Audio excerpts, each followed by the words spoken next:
আসসালামু আলাইকুম। সকলকে আমন্ত্রণ আনন্দ টিভি রাতের সংবাদে। আপনাদের সঙ্গে আছে আমি সুমাইয়া আজাদ। করোনা ভাইরাসের সংক্রমণ নিয়ন্ত্রণের আশায় আবারও কঠোর লকডাউন বাড়িয়ে প্রজ্ঞাপন জারি করেছে সরকার। আগামী 6 জুন মধ্যরাত পর্যন্ত এই লকডাউন চলবে বলে জানানো হয়। রোববার মন্ত্রিপরিষদ বিভাগ 7 দিন বাড়িয়ে নতুন এই প্রজ্ঞাপন জারি করে। এতে পূর্বে সব বিধিনিষেধ বহাল থাকবে বলেও জানানো হয়। এদিকে করোনা ভাইরাস মহামারীতে ভারতের সঙ্গে স্থল সীমান্ত বন্ধের মেয়াদ আরেক দফা বাড়িয়েছে সরকার। আগের সিদ্ধান্ত অনুযায়ী 31 মে পর্যন্ত সীমান্ত বন্ধ থাকার কথা ছিল। নতুন সিদ্ধান্ত অনুযায়ী আগামী 14 জুন পর্যন্ত ভারতের সঙ্গে স্থল সীমান্ত বন্ধ থাকবে। রোববার পররাষ্ট্র মন্ত্রণালয় হতে তথ্য নিশ্চিত করা হয়। দেশে গেল 24 ঘন্টায় করোনায় মৃত্যু হলো আরও 34 জনের। এ নিয়ে মৃতের সংখ্যা বেড়ে দাঁড়ালো 12,583 জনে। একই সময় নতুন করে করোনা রোগী শনাক্ত হয় 1,444 জনের শরীরে। এ নিয়ে দেশে মোট করোনা রোগীর সংখ্যা দাঁড়ালো 7,98,830 জনে। রোববার স্বাস্থ্য দফতরের এক সংবাদ বিজ্ঞপ্তিতে এ তথ্য জানানো হয়।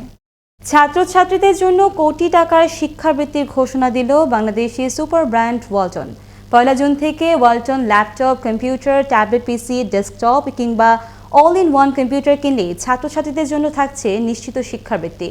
এই লক্ষ্যে রোববার রাজধানী ওয়ালটন কর্পোরেট অফিসে উদ্বোধনী অনুষ্ঠানের প্রধান অতিথি হিসেবে উপস্থিত থেকে শিক্ষাবৃত্তি প্রকল্পের উদ্বোধন করেন শিক্ষামন্ত্রী ডক্টর দীপুমণি। বিশেষ অতিথি ছিলেন প্রাথমিক ও গণশিক্ষা প্রতিমন্ত্রী জাকির হোসেন।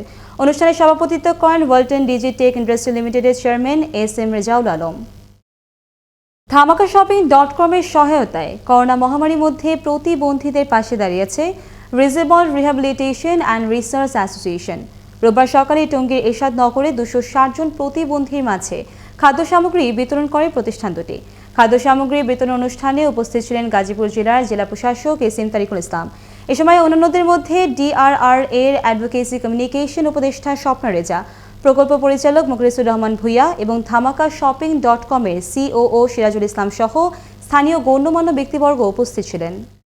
কুমিল্লার 14 গ্রামে মাদক ব্যবসায় বাধা দেয়ায় ব্যবসায়ীকে কুপিয়ে আহতের পর রামদাহাতে প্রকাশ্যে উচ্ছ্বাস প্রকাশ করা ফেসবুকে 2 যুবককে গ্রেফতার করল র্যাব। শুক্রবার দুপুরে র্যাব কুমিল্লা সিপিসি 2 এর অধিনায়ক মেজর তালুকদার নাজমুস সাকিব এই তথ্য নিশ্চিত করেন। জানান, গোপন সংবাদের ভিত্তিতে বৃহস্পতিবার মধ্যরাতে জেলার কোমরডোগা এলাকায় অভিযান চালিয়ে তাদের গ্রেফতার করা হয়।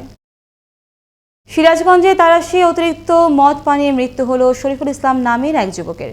শনিবার রাত 11টায় উপজেলার গোন্তা বাজারে 3 বন্ধু মিলে মদ পান করছিলেন। এক পর্যায়ে শরীফুল অসুস্থ হয়ে পড়লে বাকি 2 বন্ধু তাকে বাড়ি নিয়ে যায়। বাড়ি নেওয়ার কিছুক্ষণের মধ্যে মৃত্যু হয় শরীফুলের। নিহতের মরদেহ উদ্ধার করে মর্গে পাঠানো হয় বলে জানান তারাশ থানার ভারপ্রাপ্ত কর্মকর্তা ফজলে আশিক।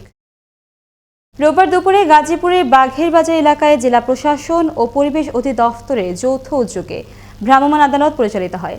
পরিবেশ অধিদপ্তরের ছাড়পত্র না থাকায় ও পরিবেশ দূষণের দায়ে একটি কারখানাকে 2 লাখ টাকা জরিমানা করেন জেলা প্রশাসনের নির্বাহী ম্যাজিস্ট্রেট উম্মে হাবিবা। এ সময় উপস্থিত ছিলেন জেলা পরিবেশ কার্যালয়ের পদস্থ কর্মকর্তাগণ। রোববার দুপুরে গাইবান্ধার গোবিন্দগঞ্জের হাইওয়ে থানা পরিদর্শন করেন বগুড়া রিজিয়নের সদ্য যোগদান করা পুলিশ সুপার মুন্সি শাহাবুদ্দিন। গত বৃহস্পতিবার তিনি এ জেলায় যোগদান করেন। এ সময় তাকে ফুল দিয়ে শুভেচ্ছা জানান গোবিন্দগঞ্জ হাইওয়ে থানার ভারপ্রাপ্ত কর্মকর্তা খায়রুল ইসলাম। এ সময় জনতার সাথে কাঁধে কাঁধ মিলিয়ে হাইওয়ে পুলিশ মহাসড়কের নিরাপত্তা রক্ষায় অগ্রণী ভূমিকা পালন করবে বলে আশাবাদ ব্যক্ত করেন জেলায় সদ্য যোগদান করা এই পুলিশ সুপার।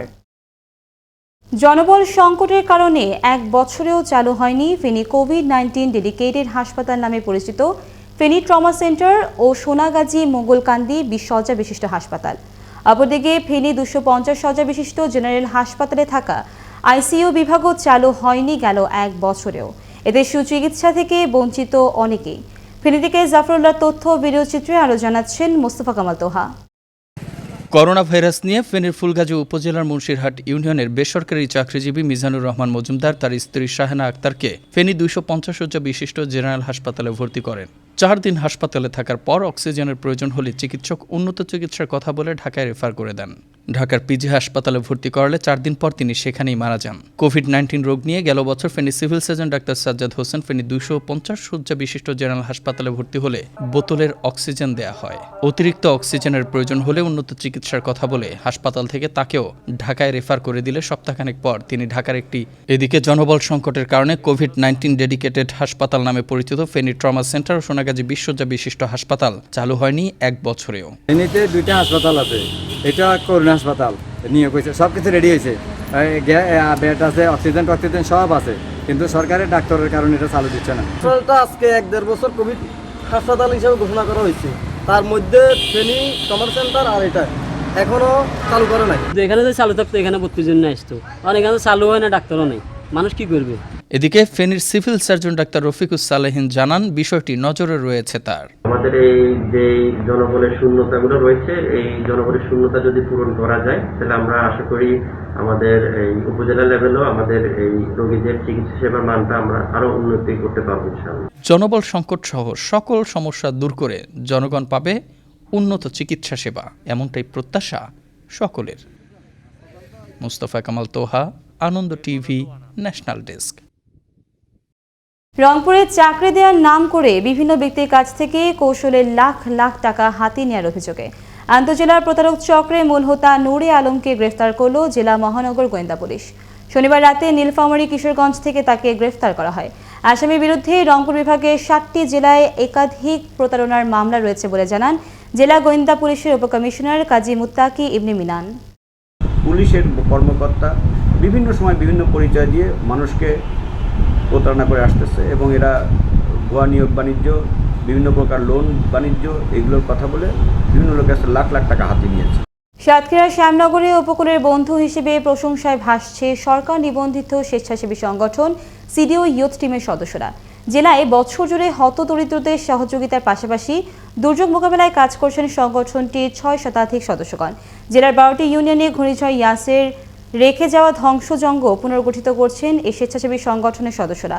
বেড়িবাঁধ সংস্কার, বসতবাড়ি মেরামত সহ বিভিন্ন উপকরণ দিয়ে সহায়তা করায় জেলার সাধারণ জনগণ স্বেচ্ছাসেবী সংগঠনকে বন্ধু সিডিও নামে আখ্যা দিয়েছেন।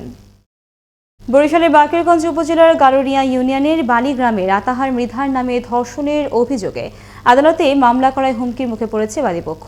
চলতি বছরের 29 ডিসেম্বর রাতে ভুক্তভোগী নারী প্রকৃতি ডাকে সাড়া দিতে গেলে পূর্বে থেকে ওত পেতে থাকা স্থানীয় আতাহার তাকে শ্লীলতাহানি করে। পরে ওই নারী বরিশাল নারী শিশু নির্যাতন দমন ট্রাইব্যুনালে একটি মামলা দায়ের করেন। মামলার পর থেকে প্রকাশ্যে ঘুরে বেড়াচ্ছে অভিযুক্ত আতাহার মৃধা। এতে নিরাপত্তাহীনতায় ভুগছে নির্যাতিতা নারী। এই ছিল এখনকার মতো। আনন্দ টিভির সর্বশেষ সংবাদ এবং বিনোদন সবার আগে দেখতে ভিজিট করুন www.facebook.com/anandotv এই পেজে। ধন্যবাদ সকলকে, শুভরাত্রি।